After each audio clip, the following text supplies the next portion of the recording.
Welcome to the Prime Health Foundation Applicant tutorial. My name is Lori Mitchell and I'm with a Common Grant application. And this is going to be a brief video showing applicants how to use our site to apply for a grant. Currently you're looking at the dashboard. This is the page you land on after you log into your account. In order to log into your account for the first time, you'll need to register. You can register by going to www.commongranapplication.com and clicking on the green applicant icon. When you're logging in, you're asked if you'd like to go directly to the application or to the dashboard. If you chose the dashboard and you're ready to start your application, just click on Start Draft Application.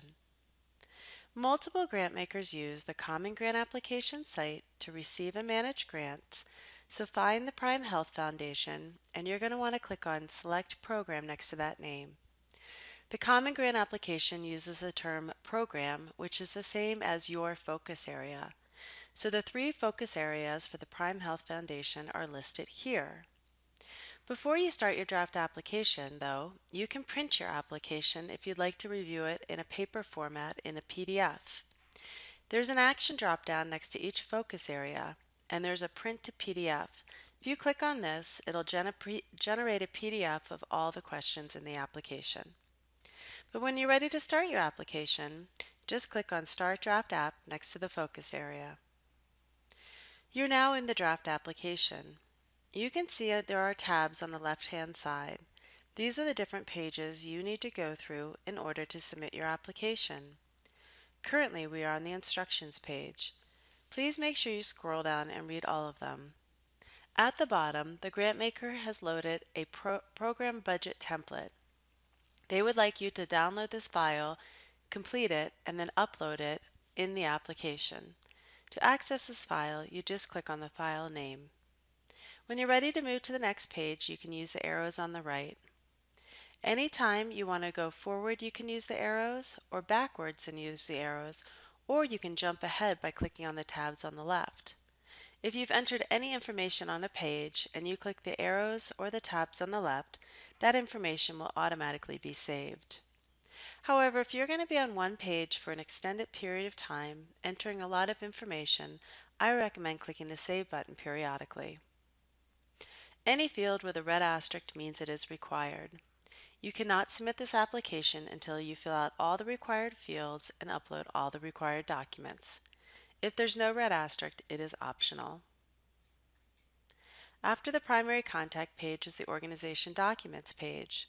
There are 4 required documents that need to be uploaded on this page, one of them being the operating budget using the template you downloaded on the instructions page.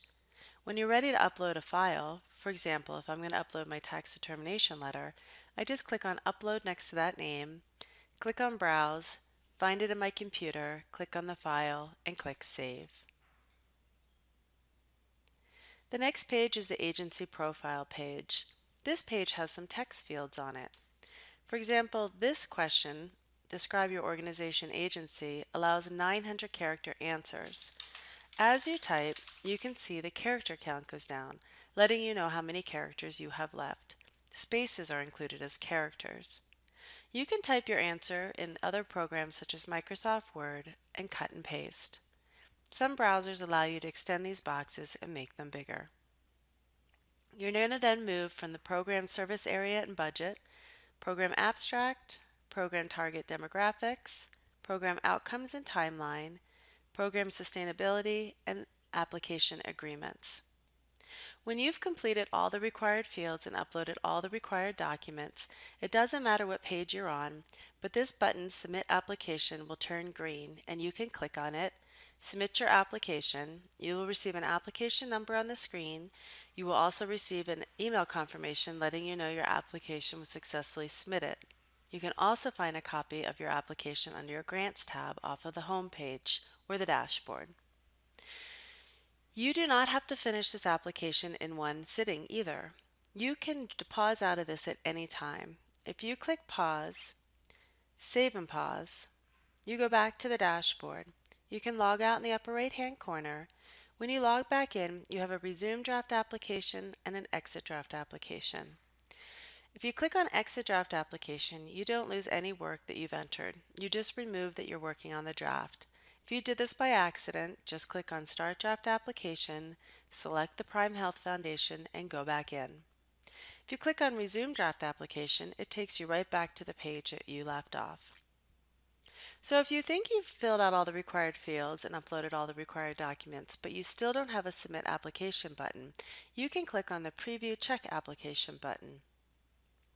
This takes you to the Check Application page. I have a big red Not Ready for Submission. Clearly, I did not fill out all the required fields and upload all the required documents. There is a reason table below. For example, the primary contact page, first name field, is empty. I can click on the page link here to go back or here to correct it. Again, once all the required fields are filled out and required documents are uploaded, I will have a green Submit Application button to submit my application. I'm going to pause out and I'm going to show you where the Grants tab is here at the top. After you submit your application, you'll find a copy of it up here with an application number you can click on. If you have any questions for the Common Grant application, please do not hesitate to contact us. Good luck with your application.